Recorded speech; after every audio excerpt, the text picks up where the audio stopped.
कभी ऐसा महसूस हुआ है कि जिंदगी के सबसे बड़े, सबसे मुश्किल सवालों के जवाब आखिर मिलेंगे कहाँ? देखिए, हजारों सालों से ना करोड़ों लोगों को इसका जवाब एक ही किताब में मिलता आया है, और वो है भगवद गीता। ये हिंदू धर्म के सबसे अहम और पवित्र ग्रंथों में से एक है। असल में ये महाकाव्य महाभारत का ही एक हिस्सा है, जिसमें 700 श्लोक है, और इसका मतलब ईश्वर का गीत। तो चलिए इस कहानी के बिल्कुल दिल में उतरते हैं। देखिए, गीता की जो पूरी की पूरी बातचीत है ना, वो इसी एक सवाल से शुरू होती है। एक ऐसा सवाल जो सच में दिल दहला दे। जरा सोचकर देखिए कि क्या हो अगर किसी का फर्ज, उसकी अपनी जिम्मेदारी ही उसे अपने ही परिवार, अपने ही प्रियजनों के खिलाफ लड़ने पर मजबूर कर दे। यही वो भयानक दुविधा है जिसका सामना हमारी कहानी का हीरो करता है। तो सीन क्या है? हम पहुंच जाते हैं कुरुक्षेत्र के विशाल युद्ध मैदान में। आमने सामने दो बहुत बड़ी सेनाएं खड़ी हैं, एक महाविनाशक युद्ध के लिए बिल्कुल तैयार। हवा में ना एक अजीब सा तनाव है, एक अनिश्चितता है, और एक डर है कि आगे क्या होने वाला है। और इस पूरी बातचीत के जो केंद्र में है, वो हैं दो मुख्य किरदार। पहले हैं पांडव राजकुमार अर्जुन, जो अपने समय के सबसे महान, सबसे बड़े धनुर्धर माने जाते हैं, और उनके साथ हैं उनके सारथी, उनके गाइड, उनके गुरु भगवान कृष्ण, वही जो उन्हें रास्ता दिखाने वाले हैं। अब अर्जुन की जो हालत है वो सच में बहुत बहुत मुश्किल है। जब वो मैदान के दूसरी तरफ नजर दौड़ाते हैं तो उन्हें वहां कोई दुश्मन नजर नहीं आता। उन्हें कौन दिखता है? अपने ही दादा भीष्म पितामह, अपने गुरु द्रोणाचार्य, और अपने ही भाई, रिश्तेदार और दोस्त।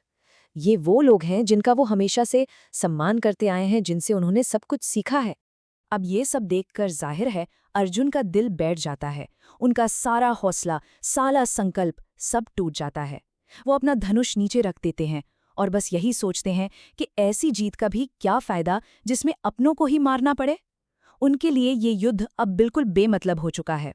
और बस ठीक इसी पल, जब अर्जुन पूरी तरह से हार मान चुके हैं, कहानी एक जबरदस्त मोड़ लेती है। अब ये सिर्फ एक लड़ाई की कहानी नहीं रह जाती। अब शुरू होता है ज्ञान का वो सिलसिला, जहां भगवान विष्णु के अवतार कृष्ण अर्जुन को जिंदगी के सबसे गहरे राज बताना शुरू करते हैं। तो कृष्ण की सबसे पहली और सबसे गहरी सीख पता है क्या है? वो है धर्म। अब देखिए, धर्म का मतलब सिर्फ ड्यूटी या जिम्मेदारी नहीं होता। ये उससे कई ज्यादा बड़ा कॉन्सेप्ट है। ये एक तरह से ब्रह्मांड का जो बैलेंस है, जो व्यवस्था है, उसे बनाए रखने का एक तरीका है। मतलब सही काम करना, और खासकर तब करना जब वो सबसे ज्यादा मुश्किल लगे। कृष्ण अर्जुन को यही याद दिलाते हैं कि देखो, एक योद्धा होने के नाते तुम्हारा धर्म है न्याय के लिए लड़ना। इसके बाद कृष्ण एक बहुत ही पावरफुल आइडिया सामने रखते हैं। वो समझाते हैं कि देखो, आत्मा, जिसे आत्मन भी कहते हैं, वो अमर है, वो कभी नहीं मरती। ये जो हमारा शरीर है ना, ये तो बस एक कपड़े जैसा है, पुराना होता है, फट जाता है, हम इसे बदल देते हैं। पर आत्मा, वो हमेशा रहती है, वो कभी नहीं बदलती। तो जिसे हम मौत समझते हैं ना, वो असल में सिर्फ शरीर का अंत है, आत्मा का नहीं। तो फिर यहाँ सबसे जरूरी बात सामने आती है, और वो है कर्मयोग। कृष्ण कहते हैं, अर्जुन, अपना काम करो, अपना धर्म निभाओ, पूरी लगन से करो, लेकिन उसके नतीजे से, उसके फल से खुद को मत जोड़ो। अब इसका मतलब ये नहीं है कि नतीजों की परवाह ही मत करो, नहीं। इसका मतलब ये समझना है कि हमारे हर काम का एक बड़ा मकसद होता है, और हमें बस उस मकसद को पूरा करने के लिए अपना काम करते रहना चाहिए, बिना ये सोचे कि मुझे क्या मिलेगा। तो अब सवाल ये उठता है कि ठीक है, अर्जुन को अपना फर्ज पूरा करना है, पर कैसे? तो यहीं पर कृष्ण उसे दिखाते हैं कि ईश्वर तक पहुंचने और इस जन्म मृत्यु के चक्कर से बाहर निकलने का कोई सिर्फ एक रास्ता नहीं है, बल्कि कई अलग अलग रास्ते हैं, और इन रास्तों को कहा गया है योग। गीता में ना मुख्य तौर पर 4 रास्ते बताए गए हैं। पहला, कर्मयोग, मतलब बिना किसी स्वार्थ के अच्छे काम करना।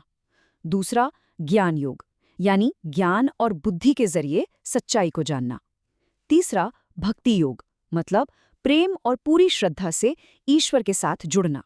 और चौथा, राजयोग, यानी ध्यान और अपने मन पर काबू पाकर खुद को जानना।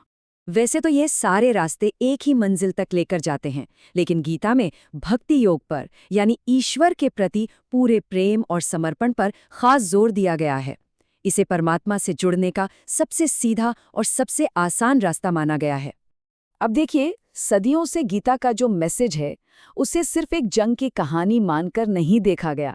नहीं, इसकी जो बातें हैं, इसका जो ज्ञान है वो हर जमाने में हर इंसान की जिंदगी से जुड़ा हुआ माना गया है। और यही तो इसकी असली ताकत है। बहुत से स्कॉलर्स और थिंकर्स ये मानते हैं कि कुरुक्षेत्र का ये युद्ध मैदान असल में एक सिंबल है, एक मेटाफर है। किसका? हम सबकी जिंदगी का। हमारी जिंदगी में जो संघर्ष चलते रहते हैं, जो मुश्किलें आती हैं, ये युद्ध का मैदान उसी का प्रतीक है। और जरा सोचिए, 2000 साल से भी ज्यादा हो गए और गीता का ज्ञान आज भी दुनिया को रास्ता दिखा रहा है। जब ये लिखी गई थी तब से लेकर आज तक, चाहे फिलॉसफी हो, आर्ट हो या म्यूजिक हो, इसका असर आपको हर जगह दिखेगा। ये सच में कमाल की बात है। और जानते हैं सबसे हैरान करने वाली बात क्या है? कि 18 चैप्टर्स में बटे ये 700 श्लोक 2000 साल से भी ज्यादा बीत जाने के बाद भी आज भी लगभग वैसे के वैसे ही हैं, अपने ओरिजिनल फॉर्म में।